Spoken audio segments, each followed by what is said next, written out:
اب اگر وہ تسبیح کرنے والوں میں سے نہ ہوتے فلولا انہ کان من المسبحین للبث فی بطنہ الی یوم یبعثون، تو قیامت کے دن تک اسی مچھلی کے پیٹ میں رہتے. بہت بڑا سبق ہے اس میں.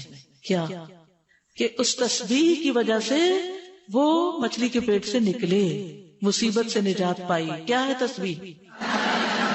لا الہ الا انت سبحانک انی کنت من الظالمین. ایک طرف اللہ کی پاکی بیان کی، دوسری طرف اپنی غلطی کا اعتراف کیا.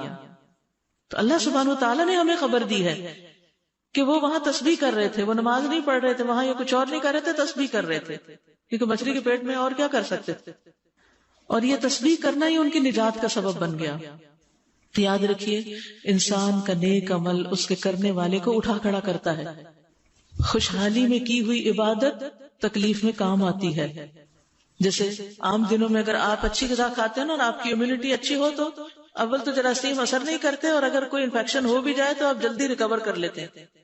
ادروائز کیا ہوتا ہے، اسی لیے آپ دیکھیں کہ بڑھاپے میں ریکوری بہت لیٹ ہوتی ہے، کیونکہ طاقت نہیں ہوتی جسم کے اندر. جسم خود فائٹ کرتا ہے نا بیماریوں سے، تو کر نہیں پاتا. تو یونس علیہ السلام پہلے بھی نیک کام کرتے تھے، بیچ میں تھوڑی سی غلطی ہو گئی، اور جب مچھلی کے پیٹ میں گئے تو کہا اللہ میری غلطی، مجھ سے قصور ہوا. تو اللہ تعالیٰ نے ان کی سن لی. تو نیک اعمال جو ہوتے ہیں وہ انسان کی مصیبتوں کو دور کرنے کا ذریعہ بھی ہوتے ہیں. یاد کریے ان 3 لوگوں کا قصہ جو ایک سفر پہ جا رہے تھے، بارش ہوئی تو ایک غار میں چلے گئے، اور اتنے میں کیا ہوا، پتھر اوپر سے آ کے گرا اور دہانا بند ہو گیا اور وہ اندر قید ہو گئے. تینوں نے زور لگایا، پتھر ہلنے کا نام نہیں لے رہا تھا. اب موت یقینی تھی تو انہوں نے کیا کرنا شروع کیا، دعا کرنی شروع کی. دعا کیسی کی؟ اپنے نیک عمل کو وسیلہ بنا کے، اللہ میں نے جو یہ اور یہ کام کیا تھا اس کی وجہ سے میری اس مشکل کو آسان کر دے. اسی لیے جب آپ چاہیں کہ آپ کی کوئی مشکل آسان ہو، ایک طرف تسبیحات، دوسری طرف صدقہ خیرات، اور ساتھ اس کی دعا. اور انہوں نے دعا کس طرح کی؟